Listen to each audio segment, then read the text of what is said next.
Yes, people, yes, people, yes, people. Welcome back to the We Talk Football podcast. It's coming home. In Gareth Southgate, we trust. Kwaku, my friend, how are you doing?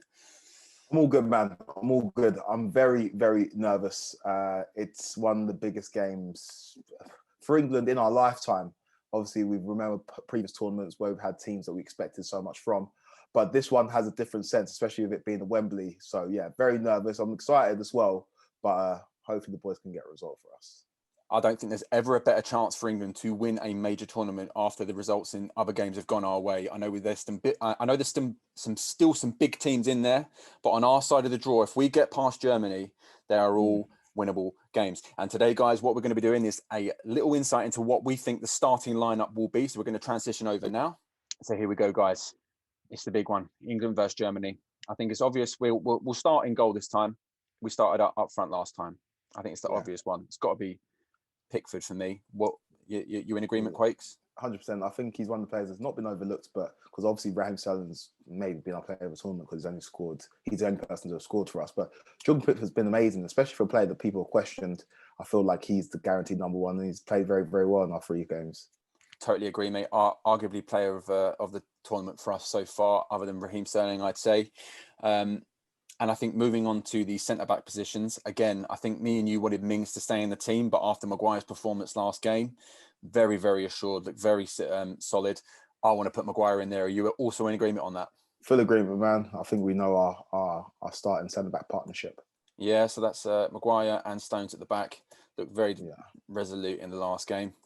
Now, wing-backs. Here's a choice position that there are plenty of options on. Who are you going left-back, mate? Tough one. There's so many options. There's murmurs of Trippier coming back in there. Obviously, we're not going to see Ben Chilwell. I don't think we'll be seeing Ben Chilwell for the rest of the tournament. I personally would go with Luke Shaw. I don't think he's done anything to not warrant a place in this team. Obviously, Southgate has faith in a player like Trippier, who's been big for him in previous tournaments.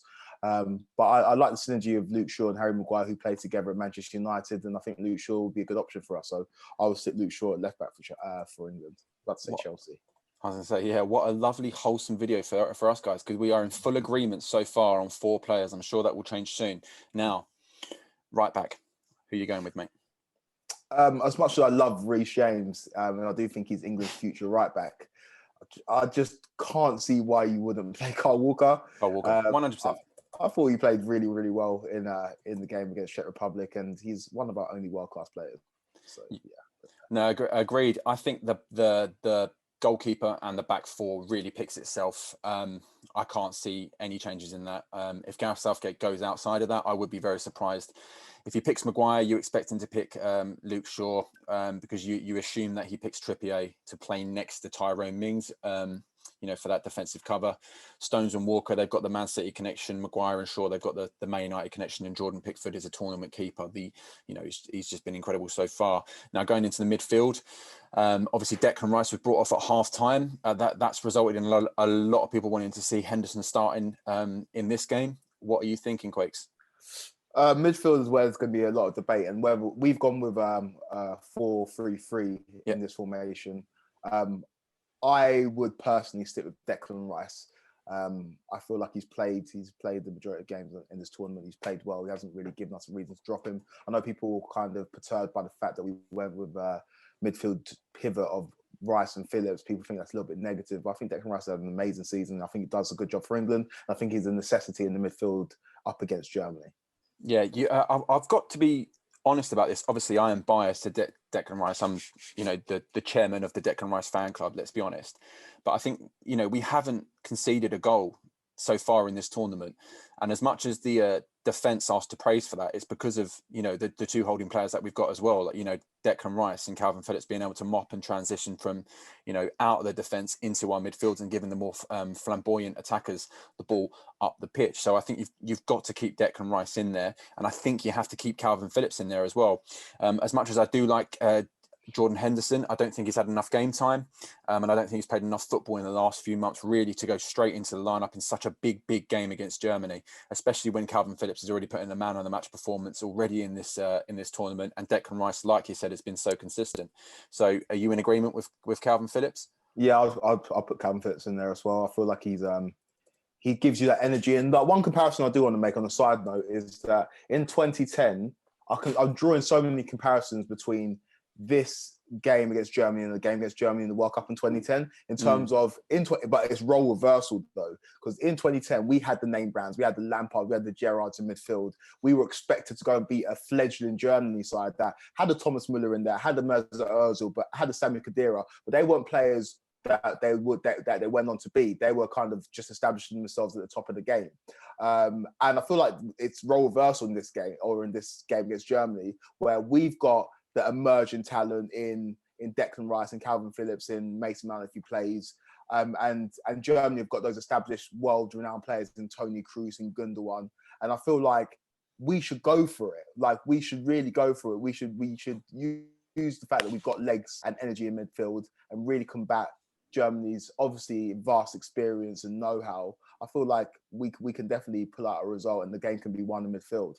I totally agree, and just to follow on to that, Quaker, who would you put in front of Rice and Phillips then?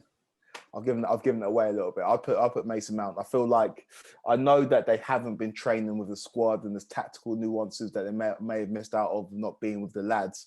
But if you're going to stick any player in there, you're going to often not training with the rest of the team. And I think it's a player like Mason Mount, who we know keeps himself fit. I know that Chilwell and Mount would have been doing some things that are sort of away from the squad. I don't think within a week they're going to fall off a cliff and going to fatigue and are going to not be fit for this game. And I feel like you have to have Mason Mount's legs in there. So I personally go for Mason Mount at the top of that midfield trio. Would you not? So you'd put Mason Mount in there over Phil Foden? I would, yeah, I would, because Mason Mount does the dirty work as well. And he sticks in the tackle and he's good at going the other way. I think obviously Phil Foden's a great option to have, and obviously we haven't picked our front three yet. He could go across the front three, but I feel like... Here's an insight into my front three. Phil Foden doesn't get into my front three. He doesn't get into mine either, so spoiler, Phil Foden doesn't start against Germany. Guys, we should say that me and Kwaku, we do have different starting 11s. I feel like we didn't tell each other at the start of this video. I feel like we just are in agreement so far, which is very rare for the channel, for anyone that does watch all of our content. So, all right, I'll look. I'm willing. To be fair, I did have Phil Foden in there just purely because he has been training with the team, and I feel like where Mount has been away from the squad, there could have been a slight disconnect there. Obviously, I know he's not going to fall off a cliff from a fitness point of view because he has been training away from the squad, but for that reason, that was the only reason I went for Phil Foden. But you've swung me for Mount. I would be happy to put Mount in there. Granted, on the premise that he is still match fit, Mason Mount goes in there for me as well. Now, right hand side, who are you going with, Quakes? Obviously, these players switch positions, so the person who goes on the right, the person who goes on the left, I think they can interchange. But it's got to be Raheem Sterling. Mm-hmm. He's scored our only goals of the tournament. Obviously, he's a player that's been much maligned, but he's turned up and he does what Raheem Sterling does when he plays for Man City. He maybe doesn't get involved in the build-up play as much as he did in the early stages of his career, but he scores goals at crucial times. So Raheem Sterling has to start on the right-hand side for me. I totally agree. Again, this is the most boring video we've ever done. There's been no disagreements. For anyone that watched our previous video, views from the whip, go watch it. I was saying, at the start of the Euros, when the first lineup came out and everyone saw Raheem Sterling in the starting 11, there was an uproar. The group chats were going off. Everyone was saying, why is Raheem Sterling starting? Gareth Southgate, he's stuck with Raheem Sterling. And to be completely honest, he hasn't had the best season at Man City. But one thing that is for sure, Raheem Sterling has always performed for England. Whenever he puts an England shirt on, he delivers. And to be completely honest with you, I can't see any reason why he wouldn't be in our starting 11, especially on the performance he's put in so far. So Raheem Sterling, he has to be there for me. Now, left-hand side, Kwaku. Come on, mate. Side. It will, it's tough. This is my disclaimer. Saka had an amazing game against Czech Republic, but it was a game that we weren't really invested in because we knew we were through already. Saka had an amazing game. He got man of the match, credit to Saka, and I think he's going to be an important part of England's setup going forward for years to come. But Jack Grealish just has the sauce, man. He just has the sauce. He had something different. They both had the sauce. That's the issue. They both had the sauce, but if you ask me pound for pound who's the sauciest player in football right now, it's Jackie boy. It's the boy who plays with the socks down to his shins. It's the guy who wins fouls, the guy that can give you something different. It's the guy that doesn't get fazed by the big moments. He will just play how he plays. It's the guy that can frustrate the opposition.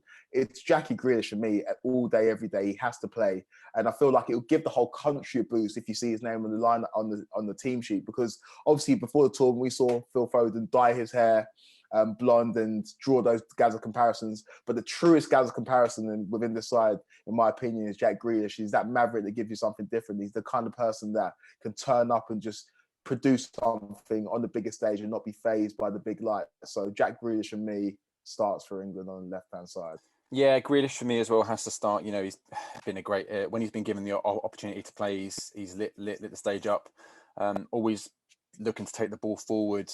Especially even in games like against Scotland, you know, when we were playing stagnant side passes for 90 minutes, he was always trying to progress the ball up the pitch, and it's very refreshing to see in this very pragmatic style of football that Gareth Southgate is playing. You know, if Gareth Southgate was to play Saka, I would love to see Grealish brought on later in the game, maybe to retain the position if we do have a lead. But I could also use that argument if we start Grealish and then we bring on Saka, so he can, you know, have some pace and stretch the defence in the latter stages of the game. So yeah, more than happy for Grealish to start. And if I'm honest, I really hope he does, because he's an exciting player. Then the big man up top. Yeah. Who are you going with, quick? Dominic Calvert-Lewin? we know my pastor Dominic Calvert-Lewin. He's staying firmly on the bench. It's got to be Harry Kane. And again, I'm going to go off on a little bit of a tangent. I've said this to anyone that would listen, so sorry for repeating myself. But Harry Kane has to show up in this game. And I don't want to boil it down to just one person's performance, because football is the ultimate team game. But Harry Kane has to deliver. Harry Kane has to score. I don't care if it comes off his backside. I don't care if it comes off his head. I don't care if it's a penalty. Harry Kane has to deliver, because he's seen all his contemporaries, whether it be Benzema, whether it be Lewandowski, whether it be Lukaku, whether it be Ronaldo, players that he's compared to. We will go into this tournament saying Harry Kane was the second best striker in the world behind Lewandowski. He cannot end his Euros. England cannot go out to Germany in the Euros at Wembley and Harry Kane hasn't scored a goal in the tournament. So that's my Harry Kane has to start for England. Harry Kane has to score. We saw Kylian Mbappe in the game against Switzerland when they went out, where he didn't score. I guarantee you, in the French media, there's going to be pitchforks out for Kylian Mbappe, and that's not fair on him, because he's had an incredible career. He's won trophies, won the World Cup with them. But there's an expectation when you're a top player. He's the youngest player in their squad, for reference, and he's the most feared. It's ridiculous. He's 22 years old. Yeah. And that's not me criticizing Kylian Mbappe. He's incredible. I know. Yeah. He's won the World Cup. He was his country's best player at that World Cup. But Harry Kane for England has to score a goal. Otherwise, it's going to be almost circa. Do you remember the toxicity that surrounded Wayne Rooney when he was at his pomp, but he just didn't really deliver for the England in tournaments apart from the year 2004? That's what it could be with Harry Kane, man. So he has to deliver. What about yourself? It's got to be Harry Kane, 100%. Obviously, as much as I want Harry Kane to turn up, ultimately I want to win. And if Harry Kane doesn't arrive, it's no skin off my nose. You know, if Raheem Sterling wants to score 2 goals, I am more than happy for that to happen. I think for his, for Harry Kane's legacy, and for his, I don't want to say his, his prospective move, because he's going to move this somewhere regardless, and it's going to be an astronomical fee. But you want to see him, almost putting a stamp on that being a designated big fee for a reason. We all know he's an incredible striker, and over 38 Premier League games he's going to score your goals, but so far 2 games in he's been anonymous, and whether that's because of how England play or because of how deep he's been playing in on the park, who knows. But you want to see him turn up, because like I said, Cristiano had 5 goals, he's out already. Schick, he's on 3 or 4 goals now, isn't he? That Lukaku's got multiple goals. Karim Benzema's got 4 goals. Come on, man. Like, Harry Kane, if you are what we say you are, if you are what you say you are, a superstar. Mate, what a banger. He's got to turn up. If he's a superstar, he's got to turn up, mate. And that's the bottom line. Because Stone Cold said so. No, wait, that's the bottom line. Because Stone Cold said so. Mate, he does. And off. But yeah, guys, that's our starting 11. So we've got Pickford at the back, Maguire and Stones in centre backs. We've got Shaw at left back, Walker at right back, Phillips and Rice holding in the middle, Mount going, in the heart of that duel. Sterling, Grealish as the inside forwards with the interchangeable positions, and Harry Kane going through the middle. What a starting 11. If we start that team, boys, it is coming home. But in the meantime, where can they find us, Kwaku? So, mate, I'm so nervous. I almost forgot what our handles are. You can find us on YouTube. Just type in We Talk Football Podcast. Make sure you like this video and subscribe to the We Talk Football channel on YouTube. We are going to be coming out with more videos across the summer, regardless of if it's international club football. So make sure you keep your eyes peeled for that. Find us on Instagram at We Talk Football Podcast, on Twitter at WTF Podcast 90. And we'll be back with more videos very, very soon. Cheers, guys. Catch you next time.